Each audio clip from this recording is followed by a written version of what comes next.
The first step is to lower the driver's side window. And then we're gonna access the battery. All right, wearing eye protection and some gloves, we're gonna go ahead and disconnect the negative battery using a 10mm wrench. Let's go ahead and get started. When we loosen this connector, we're gonna put it to the side, and I like to put a sock over it just so it doesn't reconnect itself or touch anything else. And then I turn on the headlights, I press the horn, and then I actually press on the brake. And the reason why is because we wanna make sure we're safe and that there's no stray voltage or anything like that, so when we take off the steering wheel. Okay, looking underneath the steering wheel, you're gonna see this hole right here, and we're gonna have to put a T25 socket or tool or whatever you have, and we're gonna punch through it, and we're gonna push on the spring to pull out the airbag. Okay, so we got our T25, and what we're gonna do is we're gonna feel a spring in here, and the airbag should slowly pop out. Just like that. Okay, we're about to remove the airbag. Make sure you disconnected that battery and let it drain. So at this point in time, we got the airbag like this. As you can tell, I'm facing the airbag away from me. And we're gonna have to remove these yellow cables. And the way you do it is you need to get these little orange tabs out. Like that, one. I'm using my finger now. Two.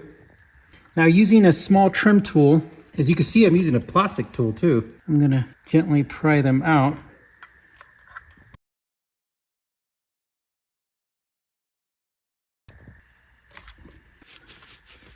Just making sure you hold everything not to hurt anything. We've got the airbag out. And the etiquette for airbags is that you place them up. You never face them down. All right, we're gonna remove this cable. It's a black and maroon one. I'm gonna press down on the tabs.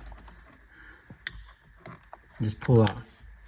Pretty straightforward on that one. And then we have to remove this yellow one, and underneath this cable right here is going to be the actual button for it. We're going to push it and pull out like that.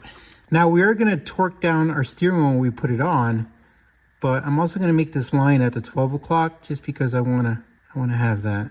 Using this M12 socket, we're going to go ahead and loosen this main center bolt.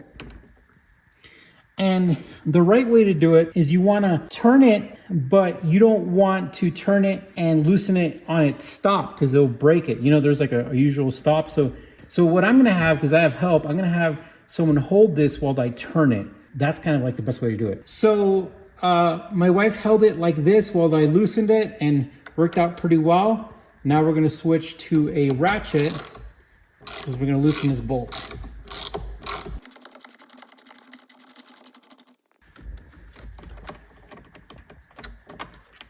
All right, we've got this bolt out, and if you see, it has some Loctite, some blue, and we're gonna definitely wanna reapply a little bit when we put it back. The steering wheel should technically come off, but if you notice, somebody already marked this. So you see this mark right here? That's like the main mark right there. Somebody already marked, I guess, the steering receiving part right here to match that. So, okay, we're going to gently pull out our steering wheel, just like this. And the steering wheel's off.